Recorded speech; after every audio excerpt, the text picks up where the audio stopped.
पंछी चहचहा रहे हैं, खेतों में हल चल रहा है, गंगा देवी सुबह पूजा कर रही हैं। हे भगवान, मेरे बेटे का जीवन सफल बनाना। माँ, मैं स्कूल जा रहा हूँ। आज मैथ का टेस्ट है। बेटा, डर मत। ईमानदारी और मेहनत से जीत जरूर मिलती है।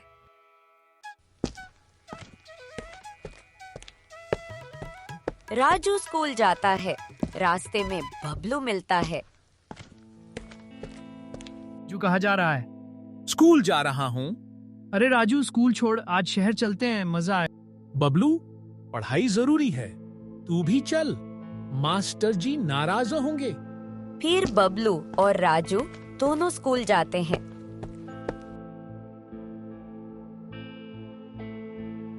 ये है विजय जमींदार गांव के मासूमों की जमीन हड़पने की योजना बनाता रहता है। पता नहीं आज कौन सी नई योजना बनाई है, आइए जानते हैं। अरे भाग्यवान, चाय बन गई हो तो दे दो, हमें लेट हो रहा है। अरे हाँ हाँ, अभी लाई।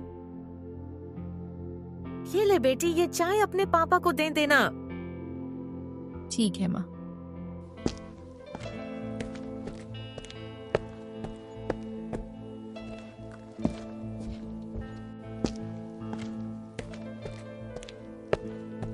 पापा, ये लीजिए आपकी चाय।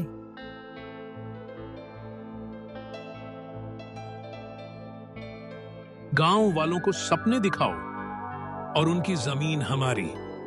पापा, आप गलत कर रहे हैं। ये जमीन उनकी जीवन रेखा है। नेहा, व्यापार में भावना नहीं, चालाकी चलती है। नेहा उदास होकर किचन में चली जाती है। स्कूल में राजू को एक प्रतियोगिता के लिए चुना गया है, गांव की समस्या और समाधान विषय पर। राजू भावुक होकर भाषण देता है। सबको मेरा प्रणाम।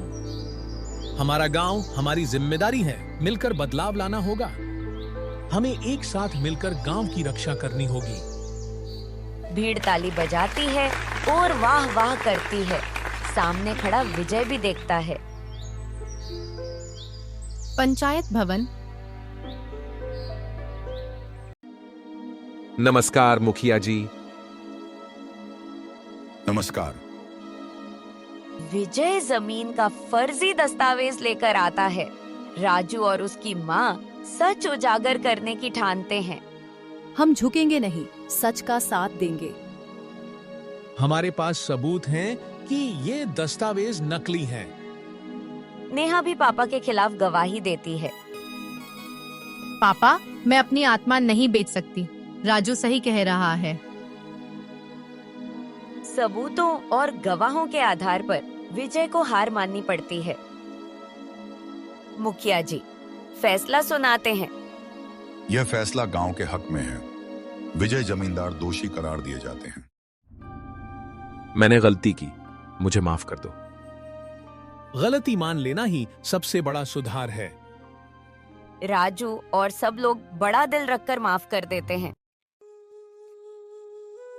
गांव में स्कूल का उद्घाटन हो रहा है। नेहा और राजू मिलकर गांव के बच्चों को पढ़ाते हैं।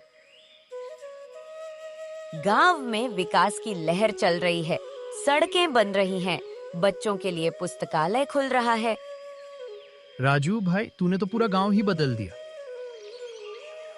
मैंने कुछ नहीं किया, सबने मिलकर किया है। और सबसे बड़ी बात, अब लोगों को अपने अधिकारों की समझ है।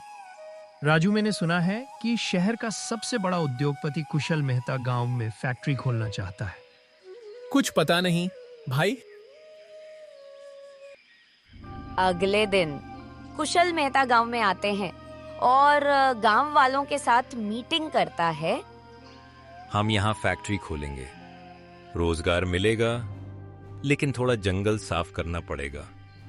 कुशल मेहता की बात सुनकर गांव वालों में दो पक्ष बनते हैं। एक पक्ष रोजगार के लिए तैयार, दूसरा पक्ष पर्यावरण को बचाने के लिए विरोध में। हम रोजगार चाहते हैं, लेकिन हम पर्यावरण को भी नुकसान नहीं कर सकते। बेटा, हर विकास सही नहीं होता। सोच समझकर निर्णय लेना। और गांव के लोग का पंचायत में इकट्ठा होते हैं और गांव में फैक्ट्री बननी चाहिए या नहीं, इसका फैसला करते हैं। जनसभा में राजू खड़ा होकर एक प्रेरणादायक स्पीच देता है। जो पेड़ हमें ऑक्सीजन देते हैं, जिन्हें हमने सालों से पूजा है, आज हम उन्हीं को काट देंगे। हम कुशल मेहता से कहेंगे कि फैक्ट्री ऐसे बनाएं जो पर्यावरण के अनुकूल हो, नहीं तो हम विरोध करेंगे। भीड़ तालियां बजाती है, नेहा मुस्कुराती है। कुशल मेहता कल फिर से गांव में आते हैं और मीटिंग करते हैं। तुम्हारा जज्बा देखकर मैं समझ गया, असली हीरो वही है जो समाज को बचाता है। मैं वादा करता हूँ, हम फैक्ट्री सोलर एनर्जी से चलाएंगे और हर पेड़ काटने के बदले 5 पेड़ लगाएंगे। गांव में खुशी की लहर दौड़ती है। देवी पुस्तकालय में पढ़ा रही हैं। नेहा और राजू एक मोबाइल ऐप बना रहे हैं जिससे गांव वाले सरकारी योजनाओं की जानकारी ले सकें। हीरो वो नहीं जो पर्दे पर दिखता है, हीरो वो है जो समाज को दिशा देता है। राजू, अब अगला कदम? देश के और गांवों तक बदलाव पहुंचाना। असली हीरो कभी रुकते नहीं।